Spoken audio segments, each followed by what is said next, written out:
généreuse héritier d'une illustre famille, qui fut toujours la gloire et l'appui de la Castille.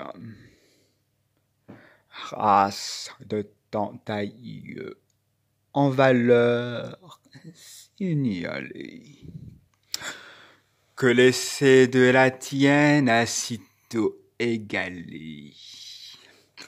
Pour te récompenser, ma force est trop petite.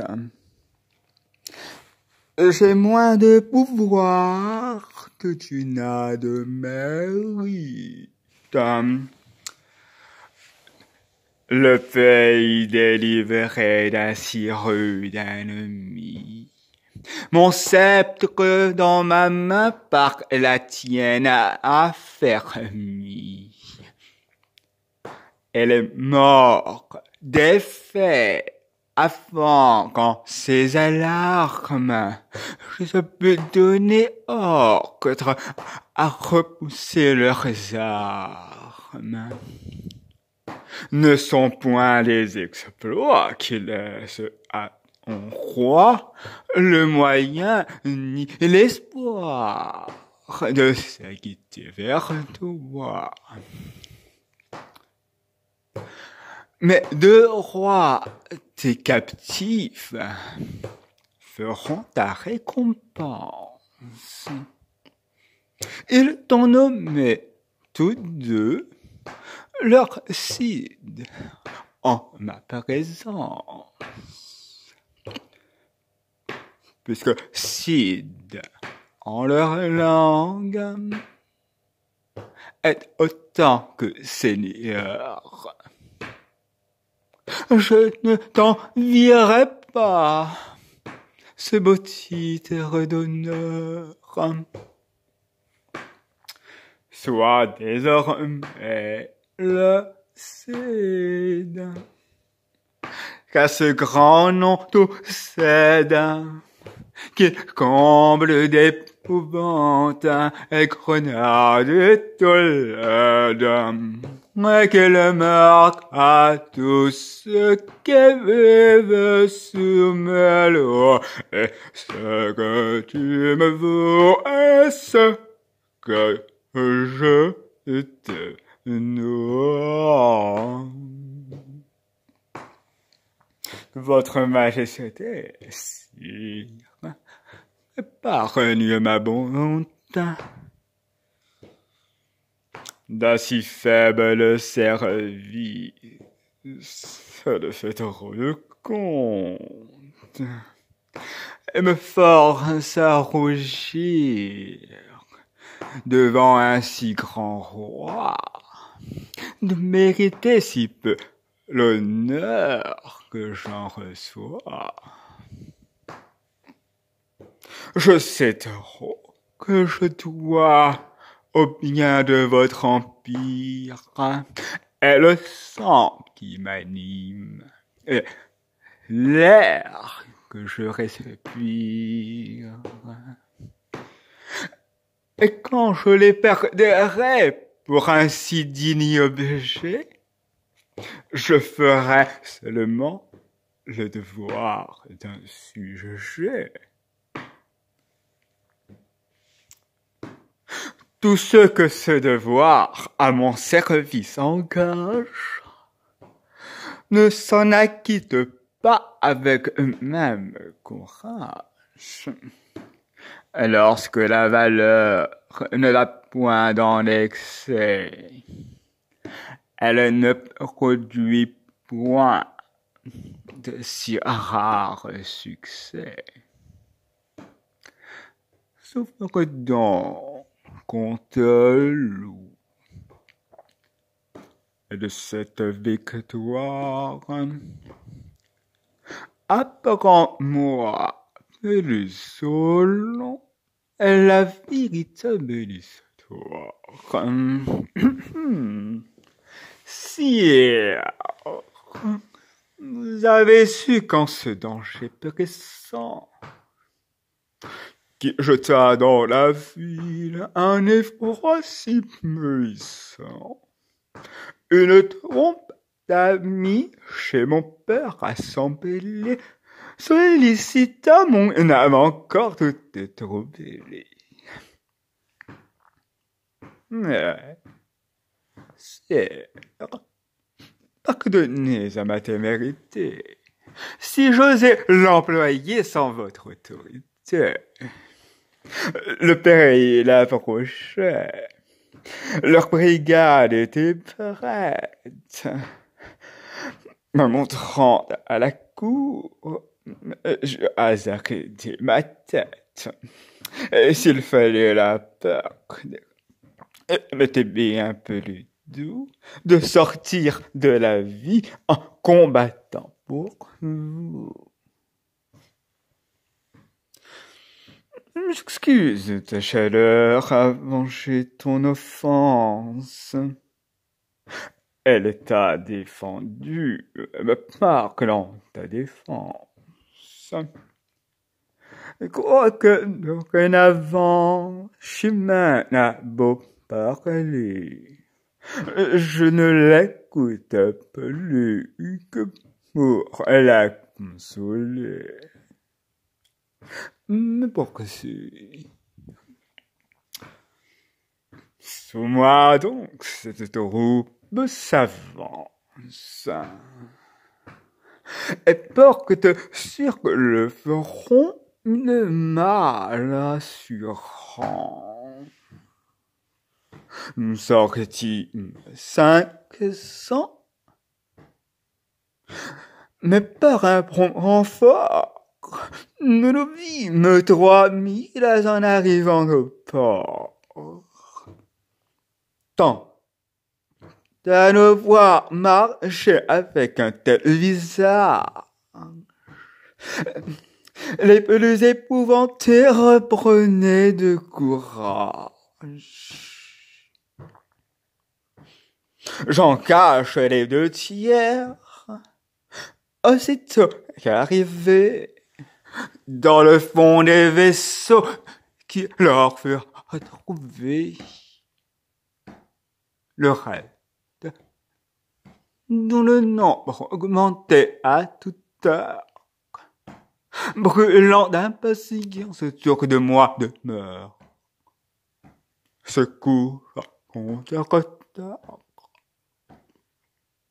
et sans faire aucun bruit. Passe une bonne part d'une si belle nuit.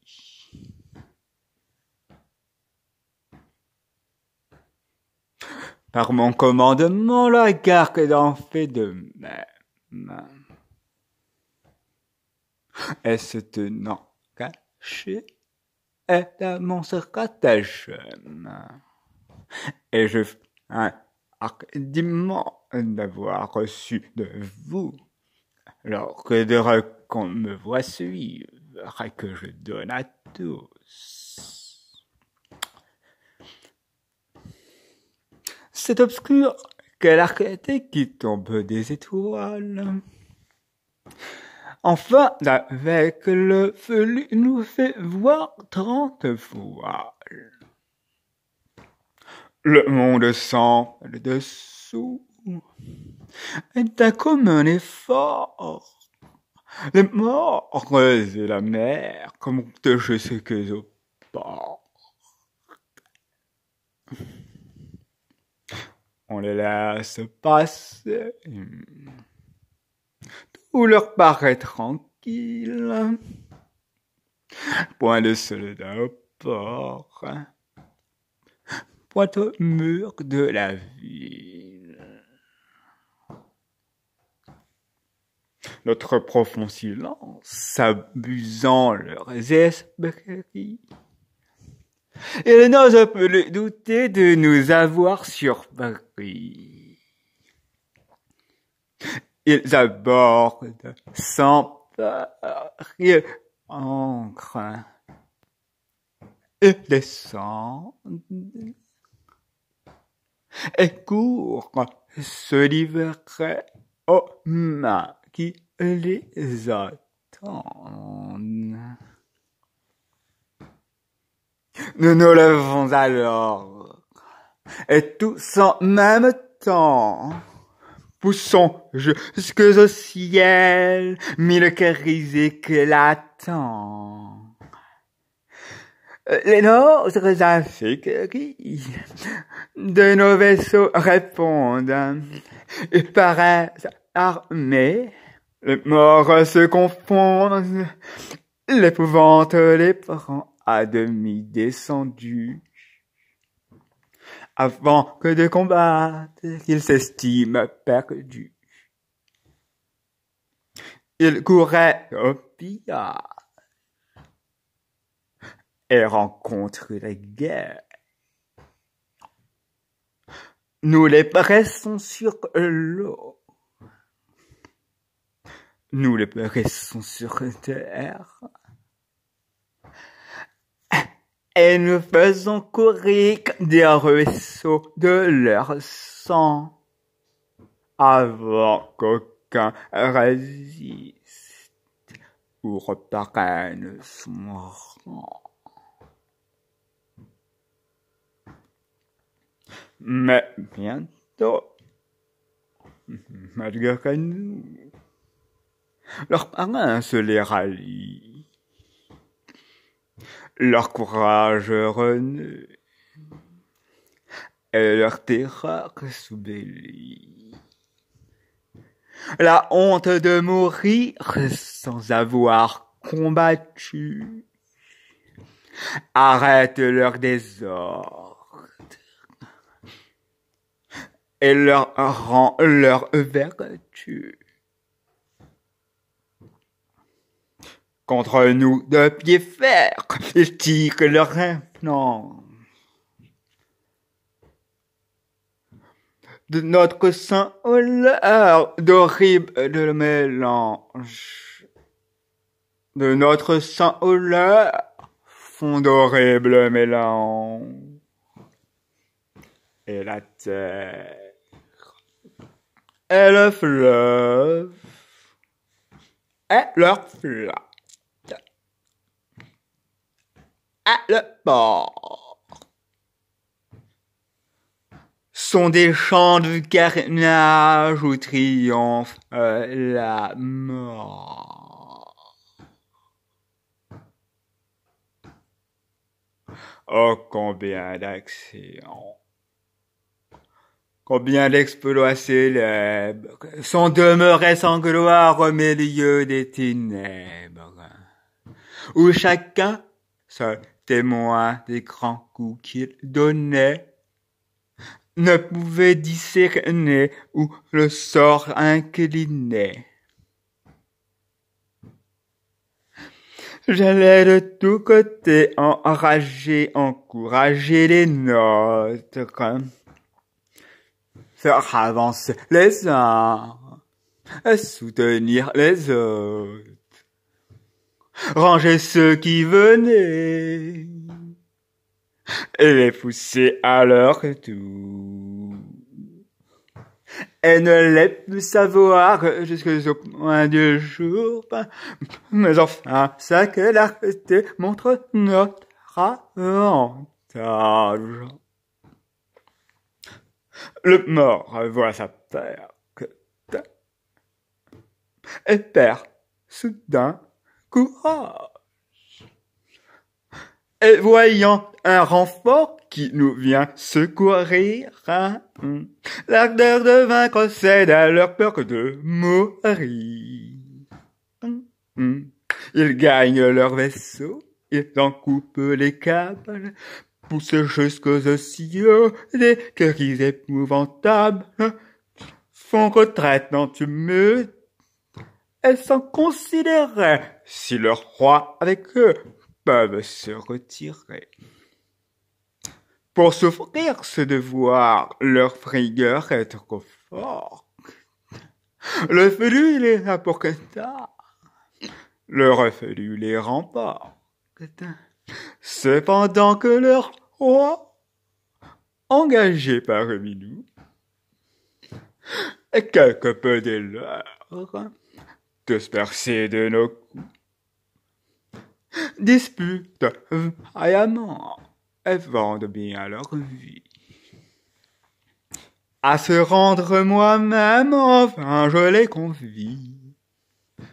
Le cimetière au point, ils ne m'écoutent pas. Mais voyant à leurs pieds tomber tous leurs soldats, et que seuls désormais en vain ils se défendent, ils demandent le chef. Je me nomme, il se rend. Je vous les envoyer tous deux en même temps, et le combat, c'est sa faute de combattant. C'est de cette façon que, pour votre service,